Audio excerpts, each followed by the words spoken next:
இஸ்லாமியர்கள் ஏதாவது ஹோட்டலுக்கு போனவுடனே ஹலாலான்னு கேட்குறாங்க, கேட்டு தான் சாப்பிட்றாங்க.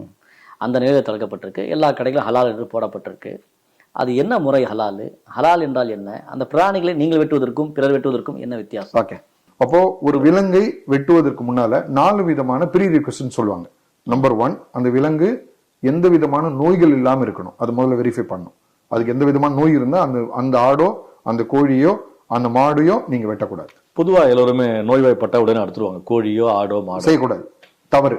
ஏன்னா அறிவியல் பூர்வமாக அதுக்குள்ள உள்ள அதே பாக்டீரியாஸ், அதே ஜெம்ஸ், வைரஸ் மனிதனுக்கு பரவும். அதனால எந்த மிருகம் உணவுக்காக கொல்லப்படுதோ அது முதல்ல ஹெல்த்தியா இருக்குன்றது ப்ரீ ரிக்வெஸ்ட். இது தனி மனிதனுக்கு ஏற்றுடையது. ஆனா வியாபாரிகள் அதை கடைபிடிப்பாங்கன்னு தெரியாதுல்ல. அதை நம்ம சொல்ல வேண்டிய கட்டாயத்தில் இருக்கும். Principle is a principle. அது உலகம் முழுக்க போனாலும் இப்போ ஆஸ்திரேலியால அதிகமான ஆடுகள் அறுக்கப்படுற நாடு அதுதான். அவங்க அதை ஃபாலோ பண்றாங்க. அனிமல் வெல்ஃபேர்ன்ற விதத்துல அதை ஃபாலோ பண்றாங்க. இஸ்லாமிக் பிரின்சிபல் பார்க்கப்பட்டாலுமே அனிமல் வெல்ஃபேர்ல அது முதல் முறையாக பார்க்கப்படுது.